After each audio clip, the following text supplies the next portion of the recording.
543 नहीं 750 सीटों पर होगा लोकसभा चुनाव 2029।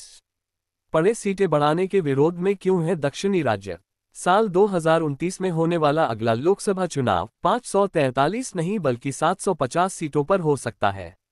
माना जा रहा है कि 2029 का अगला लोकसभा चुनाव परिसीमन के बाद 543 की बजाय लगभग 750 सीटों के लिए होगा।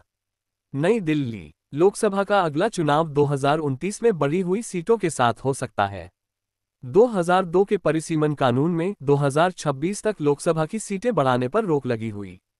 कानून में साफ किया गया है कि 2026 के बाद होने वाली जनगणना के आधार पर ही सीटों का परिसीमन होगा। यदि जनगणना 2027 में होने की स्थिति में उसके आंकड़ों के आधार परिसीमन करने में कोई समस्या नहीं होगी। ध्यान देने की बात है कि 2021 में होने वाली जनगणना कोरोना के कारण नहीं हो सकी थी और अब इसके 2027 में होने की संभावना जताई जा रही है। इससे 2002 के परिसीमन कानून में संशोधन के बिना ही 2029 के पहले परिसीमन का रास्ता साफ हो जाएगा। 2008 में हुआ था लोकसभा सीटों का परिसीमन। 2002 के परिसीमन कानून में लोकसभा की सीटें बढ़ाए बिना ही जनसंख्या वितरण के आधार पर सीटों के परिसीमन का प्रावधान किया गया था।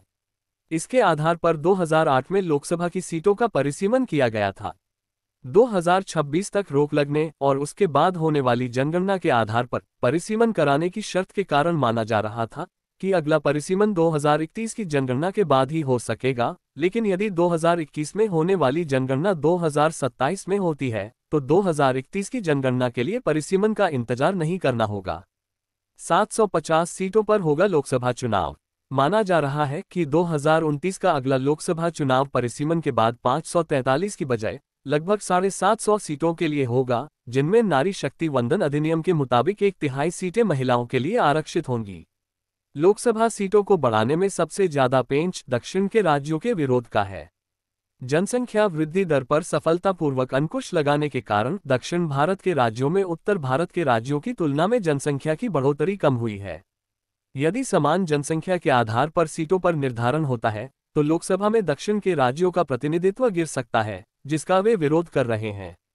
उच्च पदस्थ सूत्रों की माने तो केंद्र सरकार दक्षिण के राज्यों की चिंता से वाकिफ है और परिसीमन के दौरान उनके हितों का खास ध्यान रखने पर जोर दिया जाएगा।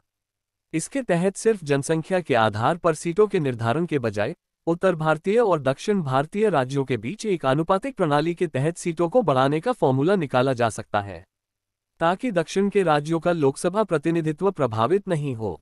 एक वरिष्ठ अधिकारी ने कहा कि मौजूदा ढांचे में ही ये किया जा सकता है। उनके अनुसार अंडमान निकोबार समेत पूर्वोत्तर के कई राज्यों में कम जनसंख्या के बावजूद उन्हें लोकसभा में प्रतिनिधित्व दिया जाता है। Nation news bureau report.